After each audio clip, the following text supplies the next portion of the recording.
Hey, awesome viewers! Get ready for a blast from the past because today we're delving into the iconic world of Ben 10, a classic cartoon that's not just a show, it's a whole adventure. With you till the day I die. I mean, who doesn't remember the thrill of watching Ben Tennyson wield the Omnitrix and transform into amazing aliens? That it did. Now he's got superpowers, he's no ordinary kid, he's Ben 10.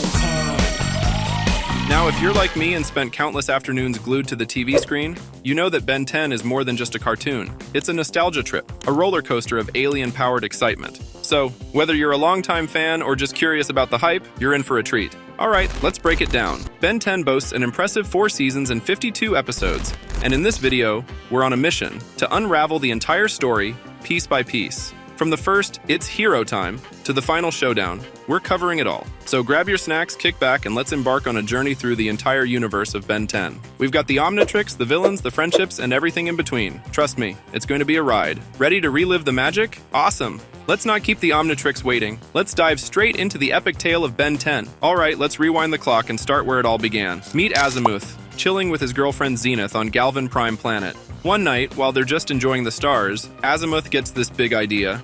He notices the solar system doing its dance and decides to make a cool sword. Now here's the twist. Zenith isn't thrilled with Azimuth's new project. He gets so wrapped up in making the sword that Zenith decides to call it quits. Love troubles aside, Azimuth's sword ends up causing some major problems in a space war. A knight nabs it and Azimuth's home planet bites the dust. But our guy Azimuth isn't one to give up. He snatches the sword back and heads to Earth during the medieval ages. There, he hands it over to George, the immortal knight. George goes on an alien bashing spree, becoming the legendary Forever Knight, Earth's protector. Feeling guilty about all the chaos, Azimuth comes up with a plan to bring peace. He creates the Omnitrix, a device that collects DNA from space aliens. How did he do it? Well, he stored it all in the green gooey stuff inside the Omnitrix, a device destined to change the fate of our planet. This is Azimuth's way of saying sorry for the mess he caused on the isolated planet Xenon. Now, let's jet back to Earth in the funky 70s, where there's an organization in town all about protecting Earth from aliens. Started under George Washington's watch, it was all good until 1962, when the Plumbers Foundation took charge. Enter Max Tennyson, a pilot in the Air Force Army during those times. One day, he decides to play hero and attacks a flying ship, only to find out it's no ordinary aircraft. It's an alien spaceship. To his surprise, the alien inside the ship takes on the form of a female human. And that's when Max meets Verdona. Long story short, they fall in love. And guess what? Verdona happens to be Ben and Gwen's grandma. Hold on, it gets even more interesting. Max decides to join the Plumbers, the Earth-saving crew. During his space adventures, he meets Xylene and Sparks Fly. DNA weapon out there. Sure you won't change your They even date for a while. Now, Allsmith, a wise old figure, is tired of dealing with the Omnitrix drama. He hands it over to Xylene and says, "Give this to the greatest plumber in the galaxy, Max Tennyson." But here's the twist.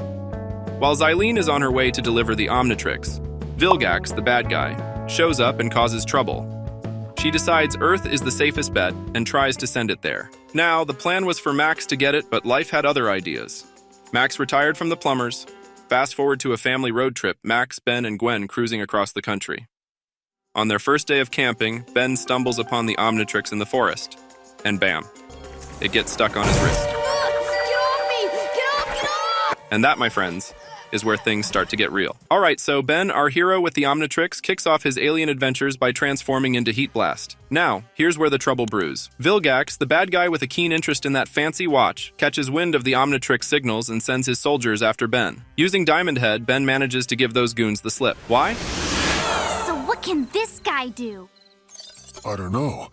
Well, turns out Vilgax was nursing some severe injuries at the time, so he didn't make a personal appearance. From that point on, it's Max and the grandkids versus aliens and villains all summer long. They decide to spice things up by renting a boat for a nice swim. But surprise, surprise, there's a kraken in the lake. Ben steps up to the plate, only to find out that Jonah the fisherman was the real troublemaker, stealing kraken eggs and causing chaos. Crisis averted. Next up, they swing by the retirement home to visit Aunt Vera, only to discover they're aliens kidnapping locals and taking their shapes. But of course, Ben and the crew swoop in to save the day. Vilgax, relentless as ever, keeps trying to snatch that Omnitrix. He sends 3 soldiers, and in the scuffle, one of them turns out to be Tetrax Shard, surprisingly a good guy who kind of looks like Diamond Head. Tetrax joins Ben, and they become fast friends. Enter Kevin, a new character in the mix. Their first encounter involves Kevin helping Ben get money from an arcade game. But, as things go, Kevin's absorption powers go haywire, accidentally absorbing Omnitrix's powers and turning into an alien. Ben, being the hero he is, manages to defeat Kevin. Trouble doesn't end there. Ben gets into a tussle with some criminals, leading to his grandpa getting injured and ending up in the hospital. To make matters worse, Vilgax hires more criminals to nab the Omnitrix. In the chaos, Vilgax contacts Ben for the first time, ominously claiming there's no escaping him, even after Ben defeats his henchmen. Enter Hex, a villain who, after a showdown with Ben, All of its power shall soon leaves Gwen with a lucky charm. The amulet turns her into Lucky Girl.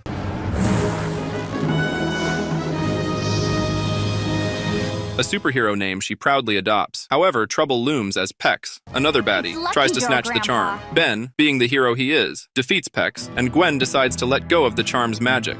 Now let's talk Forever Knights. Ben, in a new alien form called Gray Matter, finds himself unable to shift back to human form, enters a space-obsessed stranger who kidnaps him and hands him over to the Forever Knights. Lucky for Ben, Gwen and Max swoop in to save the day. Meet Clancy, a guy with a bug-controlling talent out for revenge on the town's mayor. Vilgax makes a comeback, fully healed, and goes after Ben for the Omnitrix. He kidnaps our hero, attempting to remove the watch. However, despite Max's warning, Ben decides to make a move. In the meantime, Vilgax continues his relentless pursuit of the Omnitrix. Max, not one to sit back, barges into Vilgax's spaceship with his trusty van. A fierce battle ensues, with Max ultimately defeating Vilgax, destroying the spaceship, and saving Ben. After the showdown, Max spills the beans about his secret life. Turns out he's part of the Plumbers, an organization dealing with strange earthly phenomena. The kids also meet Max's partner, Phil Billings, a bit of a scammer who brings aliens from another dimension and sells them for cash. Enter the Great One, a colossal creature with plans to devour Earth. But fear not, Ben steps up to the plate and defeats the mighty beast. However, things take a darker turn as crimes start to spike, and aliens resembling Ben are involved. Plot twist. It's not Ben, but Kevin, trying to set him up with the police. Ben and Kevin clash, with Ben emerging victorious. However, fueled by anger, Kevin undergoes a bizarre transformation into a mix of all the aliens. They go at it again, and this time, Kevin takes a fall from the bridge. Now let's shift gears to a wild episode in the second season. In this peculiar dimension, things took a topsy-turvy turn. Imagine Gwen with the Omnitrix. We'll dive into that mystery later. Back to Earth, and guess who's back for a round of revenge? It's Kevin, folks. Another intense face-off ensues, but this time, aliens swoop in, kidnap Ben and Kevin, and throw them into ring fights for their amusement. Talk about a bizarre plot twist. To make matters even more complicated, Ben and Kevin, chained together, have to team up to escape the spaceship and take down its leader. It's a real odd couple situation, but hey, desperate times call for desperate measures. However, the drama doesn't end there. As they leave the spaceship, Kevin pulls a fast one on Ben, trying to take him down. Ben manages to escape, leaving Kevin stranded on the spaceship while he heads back to Earth. Undeterred, Ben and Gwen continue their cross-country adventures, facing villains left and right. And amidst all the chaos, Ben adds some new aliens to his ever-expanding roster. Alright, buckle up for another wild adventure. Our dynamic duo, Ben and Gwen, stumble upon a camp where they encounter a mysterious twin. Turns out, this twin is the last one left in camp, and Ben finds himself facing off against living plants. In a heroic move, he saves all the kids who had mysteriously disappeared. But the real kicker? It's the first time Ben transforms into Wildvine. Now Forever Knights are back on the scene, aiming to snag an antique mask that leads to Maya's strongest sword. And, as if that wasn't enough, Hex makes a comeback. Thanks to Charmcaster, who frees him, Hex is out for revenge against Gwen and Ben. Meanwhile, Gwen adds a new lucky charm to her collection. This time, it's a bracelet from a witchcraft museum that turns her back into Lucky Girl. The catch? Hex wants revenge and his charms and power back. But in a surprising turn, Charmcaster tricks Hex, aiming to grab all that magical power for herself. Gwen steps up to the plate, defeats Charmcaster, and even manages to destroy the still-working charms, putting an end to the magical mayhem. Now, enters Ghost Freak, the alien residing in the Omnitrix. Things take a dark turn when Ghost Freak manages to break free from the watch. Ben, the poor guy, starts having these bizarre and terrifying nightmares. Ghost Freak, with world domination on the agenda, even threatens Ben by possessing Gwen and attempting to throw her off a building. In a gripping showdown, Ben discovers that sunlight is Ghost Freak's kryptonite and manages to defeat him. But the adventure doesn't stop there. Animo, a twisted scientist, gets his hands on a piece of the Omnitrix that Ben accidentally messed with. What does he do? He starts creating alien-looking animals, and, brace yourself, turns Max into a sticky worm. Now, things take a turn for the team up. Kevin and Vilgax, frozen in space, decide to join forces against Ben. The battle gets intense, and Max pulls out the null void projector to send the troublesome duo into the void. However, in a twist of fate, Ben gets sucked in with them. Inside the void, Ben faces off against Kevin and Vilgax, with Gwen hot on their heels trying to save him. The stakes get high as Gwen is forced to choose between her cousin and the watch. In a clever move, she tricks them by swapping the watch with an empty capsule. The duo escapes the void, leaving Vilgax and Kevin trapped inside. Kevin, Now an angry freak ends up in the Void's prison. He makes a friend there who helps him control his emotions, and he learns how to start going back to his human form. The other prisoner had a plan to escape the prison through a tunnel underground. Kevin ran away, but unfortunately, the other prisoner didn't make it and was killed by the guards. Now, let's roll into the third season, where Max, Ben, and Gwen are still rocking their adventures together. Meet Subliminal the Clown, a mischievous character who hypnotizes Ben, turning him into a bank-robbing sensation. Hold on, though. Charmcaster is back in action. In a twist of fate, she accidentally swaps bodies with Gwen, leading to Gwen in Charmcaster's body, landing in prison. Don't worry, things get sorted out, and the real Charmcaster finds herself behind bars. In the next adventure, our trio hits a desert road and stumbles upon a Christmas celebration in a village stuck in the 30s. The dwarfs kidnap Max and turn him into Santa Claus, while the kids face a similar fate as the dwarves. It's a time-stopping dilemma, but luckily our heroes manage to restore everything to normal. As they journey on, they encounter a wolf-like creature that bites Ben, triggering a werewolf transformation. Turns out the werewolf is an alien, and after Ben defeats him, he gains a new addition to his watch collection. Then comes a wild twist. The trio finds themselves inside a sumo slammer video game, navigating through levels to break free. They also venture into the countryside on a family farm, but discover that the cows are turning into purple creatures. Enter Snarrow, the culprit whom they freeze to save the day. The Tennysons' adventures continue with a face-off against a crazy baseball coach who creates root monsters for the game. A mad scientist enters the scene, inventing a weather-controlling device that spawns a monster. Thankfully, they wrap up these wild encounters successfully. Later, news breaks that NASA's space shuttle launch is canceled due to a mysterious purple storm. The Tennysons investigate, encountering a peculiar scientist named Victor, who, as it turns out, is aiding Werewolf and Snarrow in reviving Ghost Freak.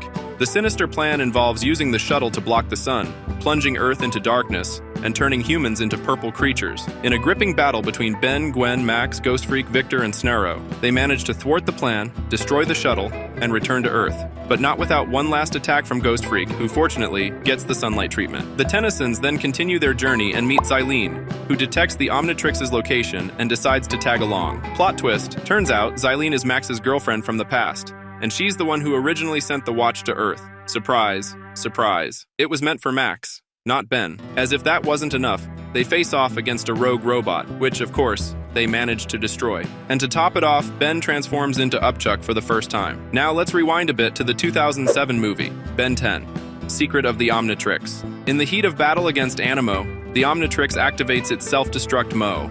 Tetrax, picking up on the signal, decides to team up with Ben to find Azimuth, the creator. Their journey is filled with suspense, but when they finally locate Azimuth, things take an unexpected turn. Azimuth, surprisingly, isn't keen on fixing the watch. Enter Vilgax, making a grand entrance with a fierce attack. A lengthy battle unfolds, revealing a shocking twist. Gwen, presumed gone, is still alive and kicking. Azimuth, sensing the gravity of the situation, decides to repair the Omnitrix to aid Ben against Vilgax. In a moment of epic proportions, Ben transforms into Waybig for the first time and successfully defeats Vilgax with his newfound colossal powers. Now, let's jump into the first episode of the fourth and final season. Ben's having a chill day, but things take a wild turn when he realizes he's trapped in a dream crafted by the Forever Knights. Their sneaky plan? Trying to snag the watch while he's dreaming. But Ben, being the hero he is, wakes up and defeats them in the real world. Fast forward, and Animo breaks out of prison, fueled by revenge against Ben. Combat. This time, Ben unveils Ditto for the first time and triumphs over Animo once again. Pex makes a comeback, searching for a way to stay forever young. Meanwhile, Max grapples with the challenges of aging.